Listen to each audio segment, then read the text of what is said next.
আমিন এই পৃথিবীর মধ্যে সর্বপ্রথম একটা সম্পর্ক সৃষ্টি করেছেন, সেটা হচ্ছে স্বামী স্ত্রীর সম্পর্ক। বলেন সুবহানাল্লাহ। হযরত বাবা আদম আলাইহিস সালাতু ওয়াস সালামকে আল্লাহ পাক রব্বুল আলামিন যখন বেহেশতের মধ্যে সৃষ্টি করার পর যখন বেহেশতের মধ্যে রেখেছেন, আদম আলাইহিস সালাতু ওয়াস সালামকে অনেক নাজ নিয়ামত দিয়েছেন, কিন্তু আমাদের আদি পিতা বাবা আদম আলাইহিস সালাতু ওয়াস সালামের মনটা একটু বাড়ি বাড়ি, মনটা বেজার। আল্লাহ পাক রব্বুল আলামিন ডেকে বলেন, আদম রে, তোমাকে জান্নাতের মধ্যে অনেক নাজ নিয়ামত দিয়েছি। আদম, তোমাকে আমি আল্লাহ অনেক নাজ নিয়ামত দিয়েছি, কিন্তু তোমার মনটা বেজার। তোমার মনটা বেজার হওয়ার কারণ কি আমি বুঝতে পারছি না। আদম আলাইহিস সালাতু ওয়াস সালাম ডাক দিয়ে বলেন, ও দয়ার আল্লাহ, ও রহমান রহিম, আপনি সব নাজ নিয়ামত দিয়েছেন, কিন্তু আল্লাহ আমার একা একা লাগে, একা একা আমার ভালো লাগে না। পড়েন আল্লাহু আকবার। একা একা লাগে, একা একা ভালো লাগে না। আল্লাহ পাক রব্বুল আলামিন এই মুহূর্তে আদমের চোখের মধ্যে একটু তন্দ্রা ভাব দিয়ে দিলেন, ঘুমের ভাব দিয়ে দিলেন। এই সময়ে আল্লাহ পাক রব্বুল আলামিন বাবা আদম আলাইহিস সালাতু ওয়াস সালামের বাম পাজরের বাঁকা হাড় থেকে আমাদের আদি মাতা হাওয়া আলাইহিস সালামকে সৃষ্টি করলেন। পড়েন সুবহানাল্লাহ। এবার আমাদের আদি পিতা আদম আলাইহিস সালাতু ওয়াস সালামের যখন চক্ষুটা খুলে গেল, তাকিয়ে দেখলেন চোখের সামনে আমাদের আদি মাতা আম্মা জান হাওয়া আলাইহিস সালাম। পড়েন না সুবহানাল্লাহ। আদম আলাইহিস সালাতু ওয়াস সালাম তাকিয়ে দেখলেন এত সুন্দর চেহারার মা হাওয়া বসে আছেন। আদম আলাইহিস সালাম হাত বাড়ালেন ধরার জন্য। পড়েন না সুবহানাল্লাহ। বাবাজিরা আমার, বন্ধুরা আমার, মহিলা জাতিকে আল্লাহ পাক রব্বুল আলামিন সুশোভিত করে সৃষ্টি করেছেন। মহিলা জাতির মধ্যে একটা আকর্ষণ রেখেছেন। পড়েন না সুবহানাল্লাহ। মহিলা আর পুরুষ, তাদের মধ্যে আল্লাহ তাআলা একটা ভালোবাসা দিয়ে দিয়েছেন। এই জন্য আপনার সামনে যখন একজন মহিলা আসবে, তখন প্রকৃতিগতভাবেই আপনার নজরটা, আপনার আকর্ষণটা ওই মহিলার প্রতি চলে যাবে। বাবাজিরা আমার, বন্ধুরা আমার, গভীর মনোযোগ। বাবা আদম আলাইহিস সালাতু ওয়াস সালাম হাওয়া আলাইহিস সালাতু ওয়াস সালামকে ধরতে চাইবেন। আল্লাহ পাক রব্বুল আলামিন ডাক দিয়ে বললেন, ও আদম, এই মহিলাকে তুমি ধরতে পারবা না। সুবহানাল্লাহ বলেন, ধরতে পারবা না। তবে আদম, যদি তুমি এই মহিলাকে ধরতে চাও, এই মহিলাকে স্পর্শ করতে চাও, তাহলে আমার শরীয়তের বিধান বাস্তবায়ন করতে হবে। কি বিধান? তাকে বিয়ে করতে হবে। পড়েন না সুবহানাল্লাহ।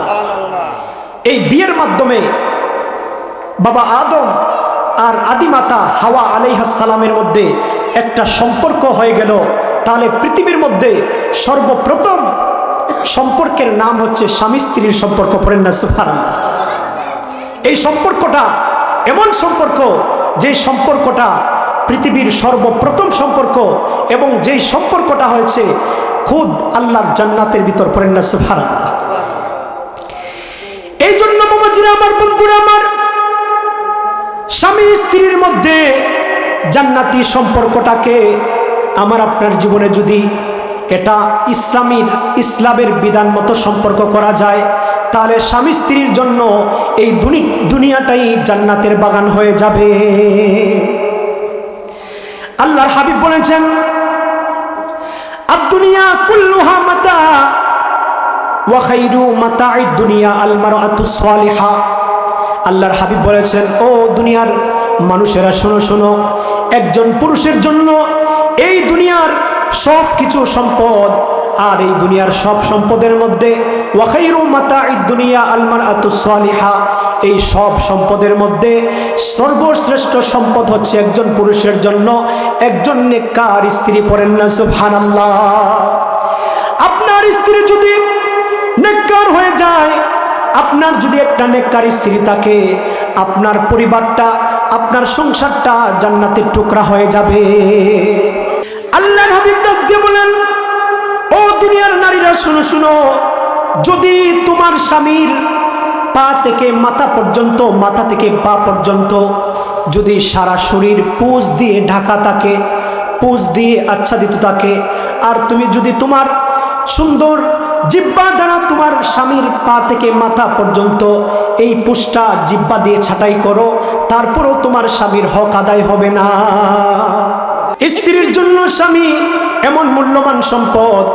আল্লাহর হাবিব বলেছেন, মান মাতা আনহা রাদিন, মান মাতা আনহা রাদিন, যদি কোনো স্ত্রী এই অবস্থায় মারা যায় যে তার স্বামী তার উপর সন্তুষ্ট, খুশি, তার স্বামীকে খুশি রেখে এই অবস্থায় যদি কোনো স্ত্রী দুনিয়া থেকে বিদায় নেয়, আল্লাহর হাবিব বলেন এই স্ত্রীটা বিনা হিসাবে জান্নাতি হয়ে যাবে। মা বোনরা যারা শুনছেন, গভীর মনোযোগ দিয়ে শুনেন। আপনার স্বামী আপনার জন্য কেমন নিয়ামত, আপনার স্বামী আপনার জন্য কেমন রহমত। একটা স্বামী যদি আপনার উপর সন্তুষ্ট থাকে, আপনার স্বামীকে সন্তুষ্ট রেখে যদি আপনি ইন্তেকাল করতে পারেন, বিনা হিসাবে জান্নাত পেয়ে যাবেন। বাবাজিরা আমার, বন্ধুরা আমার, গভীর মনোযোগ। মা বোনরা যারা শুনছেন গভীর মনোযোগ দিয়ে শুনুন। স্বামী আপনার জন্য কেমন ধন। স্বামী আছে তো আপনার দাম আছে। মা বোনরা, স্বামী নাই তোমার কোনো দাম নাই, ঠিক না বেঠিক? স্বামী আছে, তোমার শরীরে অনেক শক্তি, তোমার অনেক জোর, তোমাকে তোমার বাবা দাম দেয়, তোমার মা তোমাকে দাম দেয়, তোমার ভাই তোমাকে দাম দেয়, তোমার বোন তোমাকে দাম দেয়। কিন্তু যখন তোমার মহব্বতের কলিজার টুকরা স্বামী থাকবে না, তখন তোমার বাবা তোমাকে দেখতে পারবে না, তোমার মা তোমাকে দেখতে পারবে না, তোমার ভাই বোন, তোমার বোনের স্বামী, তোমার আত্মীয় স্বজনদের কাছে তোমার কোনো দাম নাই, ঠিক না বেঠি? বাবাজিরা আমার, বন্ধুরা আমার, শুধু তাই নয়, স্বামী কেমন মানুষ, স্ত্রীর জন্য স্বামী কেমন একজন মানুষ, কেমন রত্ন, কেমন ধন। স্ত্রীরা শুনেন, মন দিয়ে শোনেন। একজন বক্তা বলছেন, আমি একবার ঢাকার জমিনে গুলিস্তানের মধ্যে গেলাম, যেখানে চুরাই জুতা বিক্রি করে। কোন জুতা? চুরাই জুতা। তিনি বললেন, আমি নামলাম, নামার পর জিজ্ঞাসা করলাম, ভাই এটা কি চুরাই জুতার দোকান নাকি? এই লোকটা বলল, কি বলেন আপনি, যে এটা এখানে তো পুরান জুতা দেখা যায়। এই লোকটা বলল, হুজুর এটা চুরাই দোকান নয়, আমরা জুতা কিনে নিয়ে আসি, এগুলা পুরান জুতা আমরা অর্ধেক মূল্যে বিক্রি করি। এবার তিনি বললেন যে এখানে তো অনেক ধরনের জুতা দেখা যায়, কিন্তু মহিলাদের জুতা নাই। এই লোক দোকানদার বলল, হুজুর মহিলাদের জুতা আমরা পাই, কিন্তু আমরা এগুলো কিনে নিয়ে আসি না। কেন? মহিলাদের জুতা কেউ আমাদের কাছে কিনতে আসে না, মহিলাদের জুতা কেউ কিনতে আসে না। কেন? এখান থেকে বোঝা গেল যে একজন স্বামী যত গরিবই হোক না কেন, যত গরিবই হোক না কেন, যত খারাপই হোক না কেন, স্ত্রীর জন্য নতুন জুতা, নতুন জামা কিনতে যায়। পড়েন না সুবহানাল্লাহ। দোকানদার ডাকতে বলল, হুজুর কোন লোক মহিলাদের পুরান জুতা কেনার জন্য আসে না। বাবাজিরা আমার, বন্ধুরা আমার, পর্দার অন্তরালের মা বোনরা গো শুনেন, আপনার স্বামী যতই গরিব হোক না কেন, আপনার স্বামী যতই খারাপ লোক হোক না কেন, আপনার স্বামী তার জন্য পুরান মালের কাপড় নিয়ে আসে, পুরান জুতা কিনে নিয়ে আসে, কিন্তু তোমার জন্য, তুমি স্ত্রীর জন্য